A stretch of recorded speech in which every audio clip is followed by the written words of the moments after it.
മെനിഞ്ഞാന്ന് തിയേറ്ററിലെത്തിയ രേഖാചിത്രം movie box ഓഫീസിൽ അടിപൊളിയായിട്ട് മുന്നോട്ട് പോവുകയാണ്. ഇപ്പോഴത്തെ ചിത്രത്തിന്റെ 2 ദിവസത്തെ ട്രാക്കഡ് കളക്ഷൻ റിപ്പോർട്ട് പുറത്തു വന്നിരിക്കുന്നു. ആദ്യ ദിവസം ഈ ഒരു ചിത്രം കേരളത്തിൽ നിന്നും 1,92,00,000 രൂപയായിരുന്നു ചിത്രത്തിന്റെ കളക്ഷൻ. രണ്ടാമത്തെ ദിവസം അതിന്റെ മുകളിൽ നിൽക്കുന്ന ഒരു കളക്ഷനിലേക്ക് കേരളത്തിൽ എത്തിപ്പിടിക്കാൻ ഈ ഒരു സിനിമയ്ക്ക് സാധിച്ചു. 2,10,00,000 രൂപയാണ് ചിത്രത്തിന്റെ രണ്ടാം ദിവസത്തെ കളക്ഷൻ.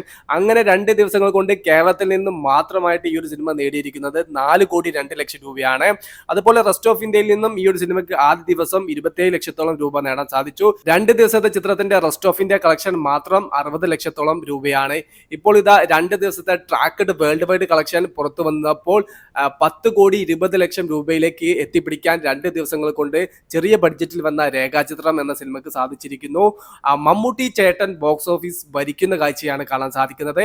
ഇപ്പോൾ ബുക്ക് മൈ ഷോ ആപ്പ് എടുത്ത് പരിശോധിക്കുന്ന സമയത്ത് 8,000-ന് മുകളിൽ ടിക്കറ്റ്സുകളാണ് പെർ അവറിൽ സോൾഡ് ഔട്ട് ആയിക്കൊണ്ടിരിക്കുന്നത്. ചിത്രത്തിന്റെ ഇന്നത്തെയും നാളത്തെയും ടോട്ടൽ വേൾഡ് വൈഡ് കളക്ഷൻ ചേർക്കുന്ന സമയത്ത് വീക്കെൻഡ് കളക്ഷനിലേക്ക് വലിയൊരു ഹ്യൂജ് ഫിഗറിലേക്കാണ് രേഖാചിത്രം എന്ന് പറയുന്ന മൂവി എത്തിപ്പിടിക്കാൻ വേണ്ടി പോകുന്നത്. മമ്മൂക്ക റെഫറൻസും അതോടൊപ്പം തന്നെ പ്രസൻസും ഈ ഒരു സിനിമയ്ക്ക് ഭാഗമായത് കൊണ്ടാണ് ആദ്യ ദിവസം തന്നെ ഒന്ന് പുൾ ഓഫ് ആവാനും പിക്ക് ആവാനും രേഖാചിത്രം എന്ന സിനിമയ്ക്ക് സാധിച്ചത് എന്നാണ് പടം കണ്ടിറങ്ങിയ പ്രേക്ഷകർ ഈ ഒരു സിനിമയെ കുറിച്ച് വാചാലമായി സംസാരിക്കുന്നതും ട്രാക്കേഴ്സും ഈ ഒരു ചിത്രത്തിന്റെ ഭീകരമായിട്ടുള്ള കളക്ഷനെ കുറിച്ചെല്ലാം ചേർത്ത് പറയുന്നത്. 2025-ലെ ആദ്യ ബ്ലോക്ക് ബസ്റ്റർ വിജയം രേഖാചിത്രം മൂവി തന്റെ പേരിൽ കുറിക്കുമെന്നുള്ള കാര്യത്തിൽ യാതൊരുവിധ സംശയവും ഇല്ല.